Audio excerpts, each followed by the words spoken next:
슈퍼코디 시청자 여러분 안녕하십니까? 안정영입니다.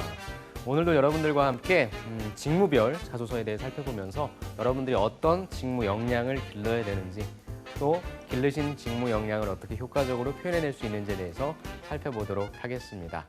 오늘 직무별 자소서 알아볼 직무는 통칭을 좀 하겠습니다. 생산 쪽 관련된 엔지니어 쪽입니다. 그래서 우리가 이전 직무 분석했을 때 나왔던 내용 잠깐만 살펴볼게요. 생산 기술이었습니다. 뭐 하는 겁니까? 새로운 공장을 건설하거나 기존 공장을 개조하거나 생산 시스템을 설계하고 만들어내는 일이죠. 하나의 제품을 만들어내기 위해서 개발만 했다라고 하는 것에서 끝나는 것이 아니라 이걸 실질적으로 생산, 양산해내는 과정이 필요하죠. 그래서 어떤 공정이라든지 양산이라든지 품질이라든지 다양한 부분에 있어서 효과적으로 될 수 있도록 생산 기술적인 부분이 있었고요. 두 번째는 생산 관리입니다. 생산 관리는 실질적인 어떤 엔지니어링, 생산 공정 관리도 있겠지만 우리가 일반적으로 많이 알고 있는 것은 효과적으로 제품이 어떤 사이클에 맞게 제때 생산될 수 있도록 생산 계획을 수립하고 그것이 효과적으로 효율적으로 잘 운영될 수 있도록 하는 컨트롤 타워의 역할을 한다라고 우리가 배웠었고요. 마지막으로는 생산입니다. 실질적으로 여러분들이 생산 현장에 투입되어서 좋은 제품을 만들어내는 일이라고 봤고요. 이제 앞으로 여러분들이 이 엔지니어 쪽 직무를 지원하시는 분들은 어떤 식으로 자기소개서를 녹아내시는지 그 소재와 구조를 한번 좀 살펴보도록 하겠습니다. 첫 번째 이 사항은 희망 직무와 준비한 내용이라고 해서 여러분들이 지원한 직무, 이 직무를 잘하기 위해서 어떤 내용들을 준비했는지 한번 이 지원자의 자기소개서를 한번 보겠습니다.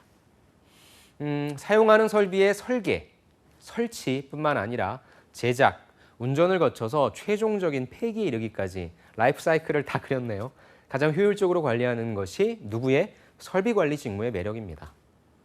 이런 식으로 여러분들이 이해하고 있는 직무에 대한 내용을 한번 적어주는 게 좋아요. 왜냐하면 모두 다 맞는 말이긴 한데 여러분들이 적고자 하는 내용에 있어서 여러분들이 역량을 뽑아낼 거란 말이죠. 그렇다면 여러분들한테 유리한 측면으로 전제를 깔아두는 게 좋습니다. 이 지원자 같은 경우 이랬죠.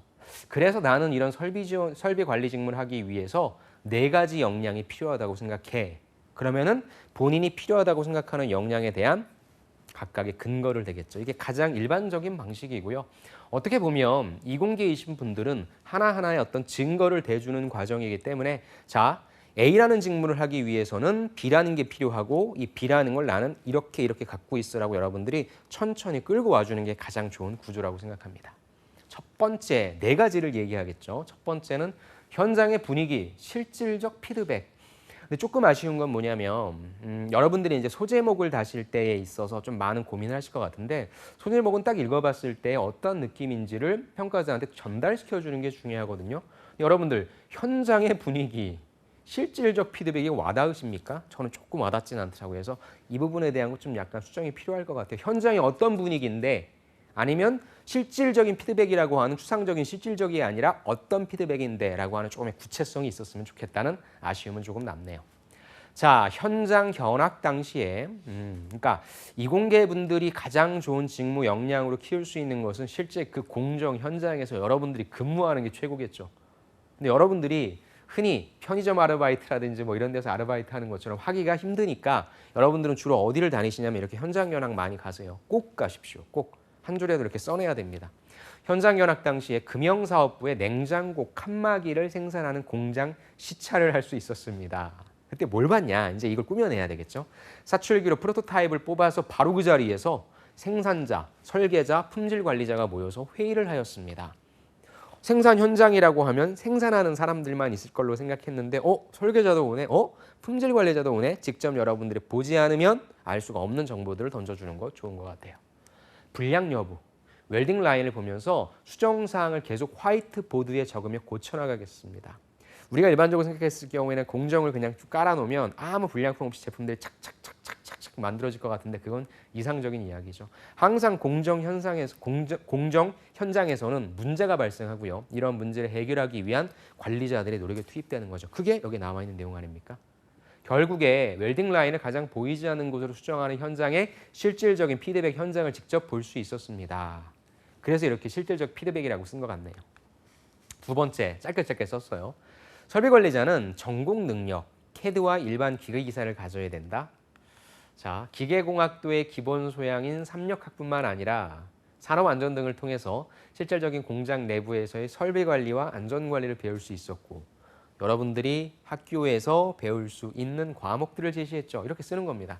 CAD, 인벤터 등의 설계 프로그램도 다루면서 오토캐드나 일반 기계기사를 취득해서 설계 구현 능력을 키울 수 있었습니다. 이거는 일반적인 기계공학도라고 한다면 전국의 기계공학도 분들은 다 갖고 계신 기초적인 역량이라고 생각해요. 조금 더 나아간다라고 한다면 여러분들이 여기에서 이런 것들을 통해서 이런 기초적인 역량을 통해서 나는 다른 어떤 결과물을 창출해냈다라고 얘기하는 게 조금 더 낫긴 합니다. 근데 그거는 제가 좀 약간 욕심을 부리는 거고요. 여러분들의 입장에서 내가 배운 지식과 내가 할 수 있는 기술들을 어떤 식으로 서술하면 좋을지에 대한 그런 관점으로 봐주시면 좋겠네요. 자, 다음 세 번째는 도면 해석 능력입니다. 재료의 설정까지. 소제목을 뽑아내는 역량은 좀 부족한 것 같긴 하네요. 잘 안 와닿아요. 대학교 기계공작 실습 조별 과제로 야포 만들기를 하였습니다. 스타 방식 S가 나오네요. 치수 오차, 공차에 그치지 않고 각각의 재료 자체의 공정 시의 오차에 대해서도 나는 알아봤다. 그래서 뭐 이런 것들을 통해 공정 방법, 역할, 해석을 통해 오차를 잡아낼 수 있었다. 자, 여기서 끝났습니다. 이해가 되시나요, 여러분들?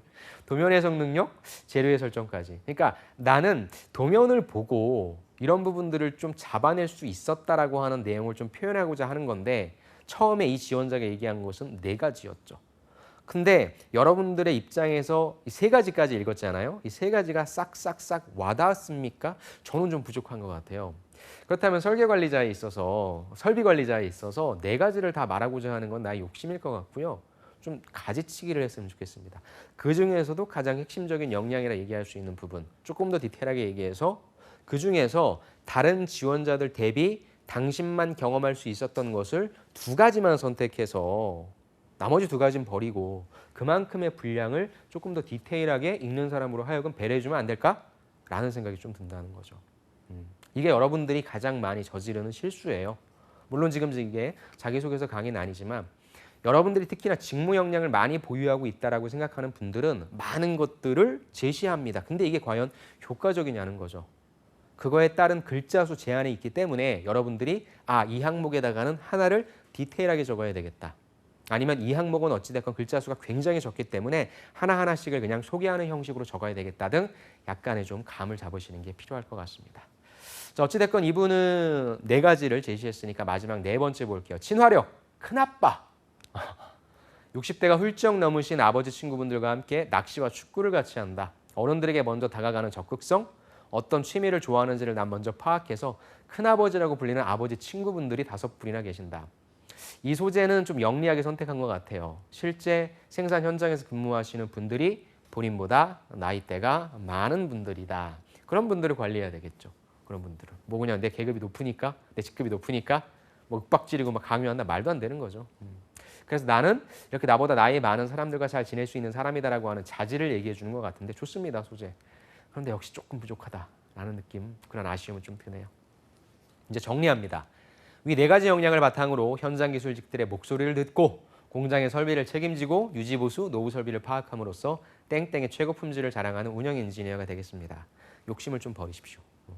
4가지까지 제시해 주신 거 좋은데요. 2가지만 아니면 1가지만이라도 다른 사람들이 경험할 수 없는 부분을 디테일하게 풀어내는 거 어떨까 싶습니다.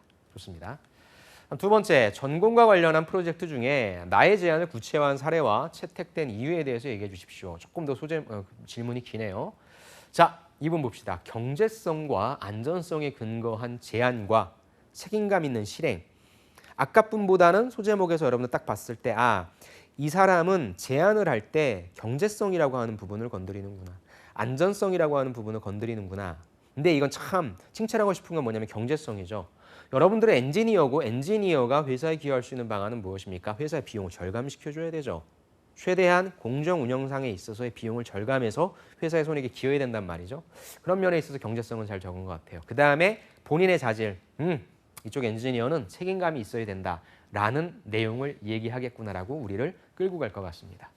자, 갑시다. 플라스틱 제조 공정의 엔지니어로 근무할 당시 굉장히 좋은 경험이에요. 새로운 제품을 만드는 프로젝트에서 기존 대비 1.5배의 원료를 주입해야 되는 상황이 있었습니다. 굉장히 잘 썼어요. 여러분들이 스타 방식의 시츄에이션을 쓰라라는 얘기를 많이 들으셨을 텐데 어떻게 쓰는지 잘 모르죠. 이렇게 간략하게 한 문장으로 작성해 주시면 됩니다. 이 공장에서 뭐 할 때 어떤 상황이 있었어? 직관적으로. 유속을 올리면 해결된 문제였는데 펌프에 캐비테이션 현상이 일어날 가능성이 높았습니다. 뿐만 아니라 사고가 날 가능성도 있었습니다. 어떠한 상황에 있어서의 문제점, 어떠한 상황에 있어서 내가 해결해야 될 과제를 제시해 주는 게 좋았어요. 근데 조금 더 디테일하게 들어갑니다. 한 개 사용했을 경우에는 펌프가 손상될 수 있고 2개 사용했을 경우에는 안전사고가 예상되는 그런 딜레마였습니다. 그럼 이제 본인이 아까 소제목에서 얘기했던 경제성과 안전성에 근거해서 책임감을 바탕으로 이걸 해결했다는 내용을 얘기하겠죠. 저는 2개의 펌프를 작동시키되 공장 내부에 운전 조건이 일치하는 다른 펌프를 찾아 이렇게 장착할 것을 제안을 했다. 말은 간단하긴 했는데 모든 펌프는 각각 다르게 설계되어 있었기 때문에 운전 조건을 일치시킬 수 있는 펌프를 찾기 위해서는 이런 유체역학적 계산이 선행되어야만 했다. 본인이 이 문제를 풀기 위해서 어떤 식으로 사고했는지, 어떤 식으로 행동했는지를 스타 방식에 근거해서 잘 써주고 있는 거예요. 그리고 일단 질문에서 뭐라고 했습니까? 당신이 제안을 했다면 당신의 제안을 어떻게 구체화했는지 이게 여러분들이 스타 방식의 액션이었어요. 그런데 하나를 더 물어봤어요. 왜 당신의 제안이 채택됐냐라고 물어봤죠. 그렇다면 이 지원자는 여기다가 왜 내 제안, 나의 액션이 채택됐는지를 얘기하는 거예요. 그래서 내 제안이 맞다라고 받고 나의 제안을 상대방한테 설득하기 위해서는 뭐예요? 내 먼저 스스로 움직여야 되겠구나. 이런 생각을 했다는 거죠. 그래서 이제 그 과정들이 쫙 나옵니다. 액션이라고 하는 과정을 서술하실 때는 여러분들이 딱 읽는 사람으로 하여금 얘가 지금 이런 것들을 하고 있구나라고 머릿속으로 좀 그려지게 해주면 좋거든요. 그런 식으로 해서 한번 보죠. 3일 동안 공장 내부 모든 사무실을 방문했다. 예비 펌프들의 성능 곡선 데이터를 찾았다. 캐패시티와 스펙 값을 계산했다. 원료가 투입되는 반응기와 펌프의 낙차, 마찰, 파이프 스펙을 실측했다. 그래서 계산했다. 하나씩을 잘 나열한 것 같아요. 이를 통해서 적합한 펌프 찾을 수 있었다. 그래서 그를 장착해서 프로젝트를 정상적으로 진행할 수 있었다. 전형적인 스타 방식이죠. 굉장히 글이 깔끔하고 잘 썼습니다. 자, 이제 안전을 고려해서 2개의 펌프를 사용하되 이제 본인의 경제성을 얘기하는 거예요. 경제성까지 고려해서 기존의 설비를 활용해서 당연히 비용을 줄였겠죠. 기존의 설비 활용하며. 또한 아이디어 제안 후에는 이를 책임지면서 실행하는 모습도 보였다라는 겁니다. 그러한 모습에서 팀원들은 저를 믿어줬고요. 과제에 대한 책임과 결정권, 너 하고 싶은 대로 다 해 라는 허락도 해주었다고 생각합니다 라고 얘기합니다. 잘 썼네요. 스타 방식으로 쓴다는 게 되게 쉬운 것 같으면서도 막상 쓰라고 하면 어려운 게 좀 이쪽 방식이긴 한데 그래도 잘 쓴 것 같습니다. 이제 클로징으로 가죠. 자, 질문에서 보시면 여러분들 전공과 관련된 프로젝트라고 얘기해서 여러분들이 사실 직무와 연관된 전공까지만 얘기를 해주면 상관없지만 조금 더 배려해 준다라고 한다면 이러한 것들을 바탕으로 평가자야 이러한 메시지를 받아라 라고 던져주는 게 되게 좋아요. 이제 그 얘기가 나오는 겁니다. 땡땡의 기술 지원 엔지니어로서 현장에서 일어나는 문제들을 이분의 컨셉은 2가지네요. 경제성과 안전성으로 검토해 볼 것이고 제안에 대한 책임감을 가지고 실행하는 모습을 보이겠습니다. 잘 썼습니다. 자, 이제 3번째 성장 과정입니다. 이분은 성장 과정이 어떤 내용을 적었는지 한번 보시겠습니다. 소제목이네요. 높은 목표 추구를 통한 역량의 성장. 이전까지 봤던 소제목 중에서 가장 좀 직관적인 것 같고요. 이 정도만이라도 여러분들 써주신다면 무난하긴 한데 나는 항상 높은 목표를 추구한다. 그러므로 성장했다는 느낌을 받으시니까 괜찮을 것 같습니다. 그 다음에 또 한 번 2가지씩 문장으로 주제를 말씀해 주셨어요. 저는요, 높은 목표를 설정하고요. 이를 이루기 위해 꾸준히 성장하는 사람입니다. 그럼 평가자 이 글을 읽을 때는 목표 설정, 성장이네요. 그 다음에 이제 우리가 체크해야 될 부분 무엇입니까? 그러면 높은 목표라고 하는 것을 얘기할 때 과연 어떤 소재를 쓰느냐? 이공계이시니까 관련된 소재를 쓰느냐? 아니면 뻔한 다양한 다른 소재를 쓰느냐? 그 관점에서 봐야 되겠죠. 자, 학창시절 그래핀을 이용한 산업용 가스 센서 제작 프로젝트를 수행했습니다. 다행입니다. 다행입니다. 성장 과정이라고 너무 개인적인 걸 적은 게 아니라 관련된 프로젝트를 써줘서 다행입니다. 교수님께서는 기존 값에서 5% 향상될 것이라 예상했지만 저희는 10% 향상이라는 자체 목표를 잡았습니다. 솔직히 모르겠어요. 이게 본인들이 이렇게 목표 향상 몇 퍼센트 잡았는지 안 잡았는지 모르겠는데 이렇게 쓰는 겁니다. 목표를 설정하라고 했잖아요. 그렇죠? 그렇다면 여러분들이 이런 식으로 전제, 내가 달성한 게 뭐 10이 됐건 9가 됐건 8이 됐건 7이 됐건 한다면 일단 그냥 7을 했습니다라기보다는 목표가 없었어도 좋아요. 그냥 결과값이 7로 나왔다 할지라도 이런 식의 전제 잡아주는 거 좋습니다. 근데 이걸 하기 위해서 가용 시간 부족을 타개하기 위해 각 파트를 독립적으로 수행하는 연속 샘플 제작 체계를 내가 제안했다. 마지막 2주일은 전원 밤새우면서 샘플 제작하고 테스트하는데 열을 올렸다. 열심히 했다라는 내용을 간략하게 적어줬네요. 최종적으로 그렇게 열심히 했더니 질산가스 7%, 수소가스 8% 감흥 증가라는 결과를 얻을 수 있었어. 우리 목표는 10%였잖아요. 목표를 이루진 못하였지만 통상적 한계치인 5%를 넘어서는 성과를 이룰 수 있었습니다. 그래서 제가 아까 말씀드린 것처럼 진짜인지 아닌지 모르겠지만 앞에 그런 장치를 두면 읽는 사람은 그걸 따라 읽으니까 어떻게 보면 10%를 못했잖아. 하지만 5% 이상은 했으니까 그저 어느 정도는 했다라고 하는 아다르고 어다른 거죠. 그런 장치를 잘 만드셨네요. 역량을 넘어서는 목표에 도전한다면 그를 이루는 과정에서 자신의 한계를 극복할 수 있다는 것을 배웠습니다. 잠깐만 앞으로 갈게요. 이게 뭡니까? 우리가 스타값에 있어서의 기본적인 그 프로젝트의 결과값이죠. 여기에서 멈추지 마시고 정작 평가자가 아는 건 너 가스 이거 성과 얻었네? 이게 아니죠. 그럼 이걸 통해서 당신이 배운 점은 무엇인데까지 끌고 가야 된다고요. 그래서 마지막에 항상 이렇게 좀 정성적인 걸로 좀 포장해서 그렇지만 나는 이렇게 목표를 좀 설정한다고 하면 나는 항상 내 한계치에 도전해서 극복할 수 있다라는 걸 난 깨달았다라는 부분을 얘기하는 거죠. 이 경험 이후에 저는 언제나 높은 목표를 설정하고 지속적인 성장을 추구해 왔습니다. 자, 앞서 말씀드린 저의 꿈인 IoT 클라우드 시대의 메모리 반도체 기술 전문가를 이루기 위해서 어떤 지식이 필요할지 고민하였습니다. 그러니까 앞부분에 있어서는 뭐예요? 나는 항상 도전적인 목표를 설정하고 그를 달성하기 위해 노력하는 사람이다라고 하는 간단한 맛보기. 그럼 실제는 메인은 이쪽이 되겠네요. 그리고 여러분들 아시겠지만 이건 삼성의 자기소개서네요. 삼성전자는 물론 4번에 여러분들이 직무에 관련해서 쓸 수 있게 직무에 대해서 어떻게 이해하고 있고 전문성을 기르기 위해 어떻게 하라고 하는지에 대한 부분이 나와 있는데 전자 빼고 나머지 항목들은 여러분들이 삼성에서는 직무 역량을 표현해낼 항목이 없어요. 그래서 몇 번 했습니까? 보통 다 2번. 성장 과정에 진짜 여러분들의 성장 과정이 아니라 이 지원자처럼 이 직무에 있어서 필요한 것은 목표 설정과 그 설정한 목표를 달성하려는 나의 노력 등 이 직무에 대해서 얘기해 줘야 되겠다. 그렇게 직무 역량으로 쓰시는 게 효과적일 겁니다. 자, 그 결과 반도체 제조 공정의 기본인 리소그래피 공정 지식을 성장시키고자 PCB 제조회사에서 기판 소재 개발 인턴을 수행했습니다. 인턴을 이길 수 있는 건 없어요. 또 기판 소재 개발 인턴이네. 이 지원자는 계속 읽어볼 것 같아요. 그리고 한번 얼굴 보고 싶어할 마음이 조금은 들 것 같아요. 학교에서 배운 유기재료 지식, 고분자 지식을 이용해서 개선하고 높이는 프로젝트를 진행했습니다.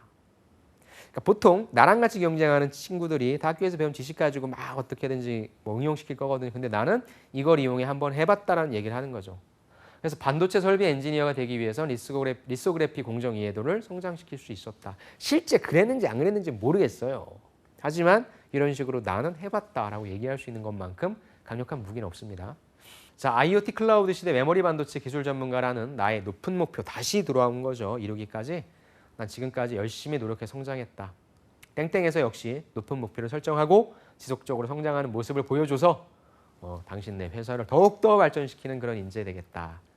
이게 잘 쓴 자기소개서입니다. 이게 본인의 직무 역량을 제대로 표현한 겁니다. 인터넷 썼죠. 그 다음에 세미나가 썼죠. 교육받았죠. 또 뭐 지금 무급 계약직하고 있다라고 하죠. 진짜 사정이 어떻든지 간에 내세울 수 있는 이런 스펙들이 많으면 많을수록 좋다라고 하는 점은 부인할 수 없는 사실인 것 같습니다. 자, 이제 네 번째 한번 볼게요. 당신을 채용해야 하는 이유. 이 항목에 대해서 또 어떤 직무 역량을 표현해냈는지 다른 분의 자기소개서를 한번 보겠습니다.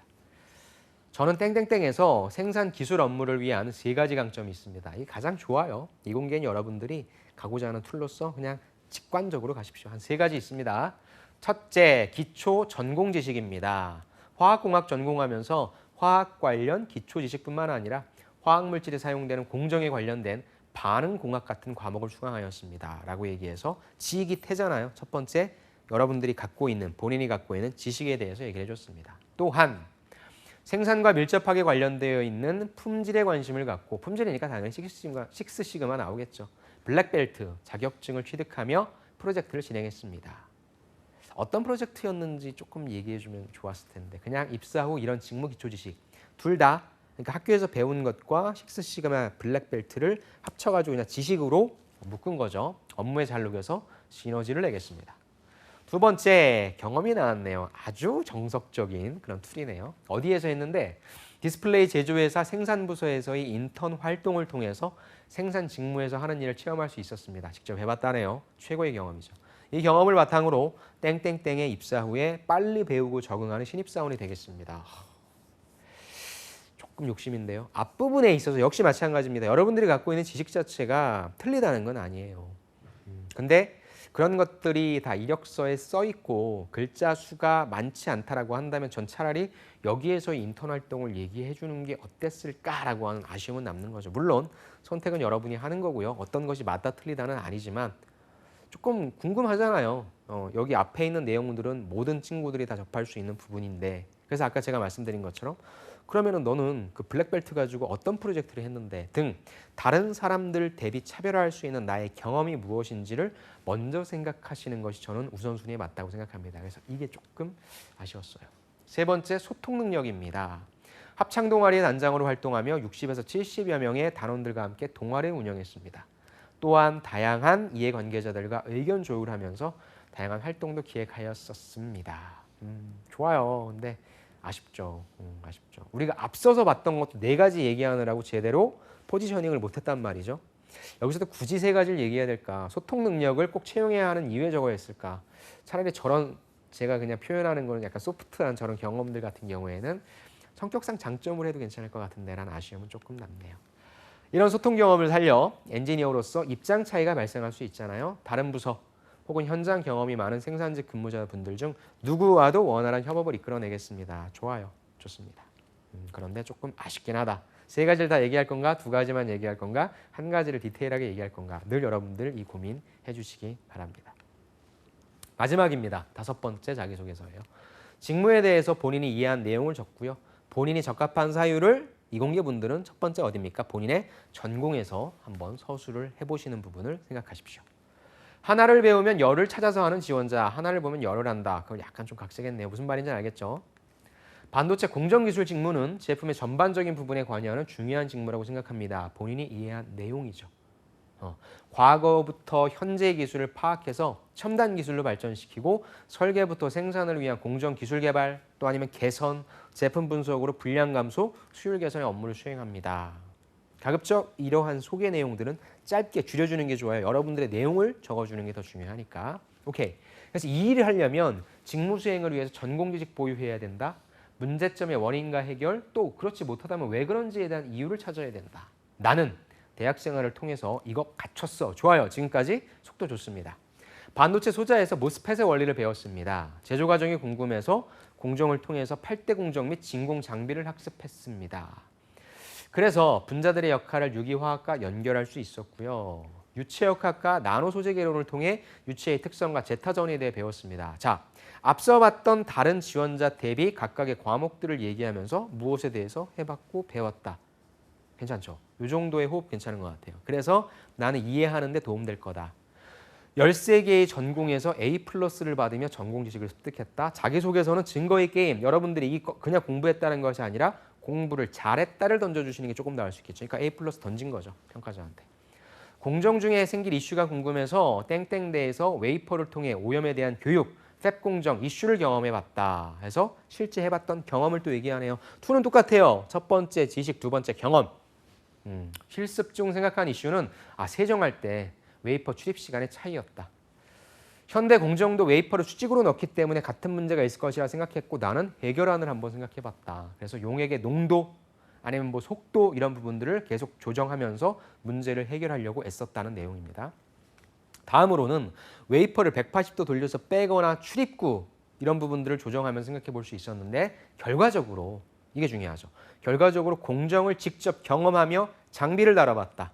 또 이슈를 관찰하는 방법을 배워봤습니다. 첫 번째 분이 실제 현장 시찰 나가보니까 생산자, 설계자, 품질자들 막 어떤 문제에 대해서 화이트보드 적어가면서 하는 거 봤다? 그게 뭡니까? 이런 내용이겠죠. 이후 반도체 전쟁 책도 나옵니다. 책을 통해서 반도체 시장에 대해 파악했고 구글 알림이를 이용해 최신 뉴스도 접하고 있다. 또 국비 지원 교육도 수강 중입니다. 어떤 느낌 받아요? 자기소개서에 이 직무에 맞다 아니다라는 느낌을 받기 위해서는 뭡니까? 이 직무를 하기 위해 얼마만큼 많은 노력을 했냐. 사실 언제 스타트를 했냐 중요하지 않아요. 늦게 스타트를 했다 할지라도 그 이후에 여러분들이 하셨던 지식과 경험의 개수가 많으면 괜찮은 겁니다. 근데 그냥 아무것도 하지 않고 일찍 했건 늦게 했건 아무것도 하지 않고 그냥 하고 싶어요. 대충대충. 정확히 안다라기보단 이걸 하기 위해서 여러분들이 노력했던 내용 있잖아요. 그거를 잘 서술해 주시는 게 좋을 것 같고요. 계속 보십시오. 뭐가 나옵니까? 지식 나오죠. 경험 나오죠. 책도 나와도 돼요. 최신 뉴스도 나와도 돼요. 국비 지원 무료 교육도 나와도 돼요. 이런 부분들을 좀 여러분들이 많이 만들어내시기를 추천을 드립니다. 재료화학 공학도로서 미세 공정에 대한 플라즈마, 에어로졸에 대한 완벽한 이해를 통해 클리닝 부서의 엔지니어가 되겠습니다. 본인이 어느 쪽으로 갈지에 대한 부분도 파악을 해놓은 거죠. 이게 잘 쓴 자기소개서라고 생각을 합니다. 자, 네, 이렇게 해서 우리가 오늘 생산 엔지니어 쪽에 관련된 자기소개서 내용을 좀 살펴봤습니다. 이쪽은 어찌됐건 여러분들이 어떤 증거 위주로 던져주시는 부분들이 필요하니까 내가 던질 수 있는 지식과 내가 던질 수 있는 경험 이런 것들이 무엇이 있을지를 좀 파악하셔서 효과적으로 잘 표현해 주시면 좋을 것 같고요. 글을 뭐 멋있게 써야 되겠다 어떤 그렇지 말고 직관적으로 구조적으로 잘 써주시기를 부탁드리면서 여러분들 요즘에 자기소개서 쓰시느라고 많이 고생하실 텐데 잘 작성하셔서 많이 작성하셔서 합격률 높여주시기 바랍니다. 오늘도 수고 많으셨고요. 저는 다음 시간에 다시 뵙겠습니다. 감사합니다.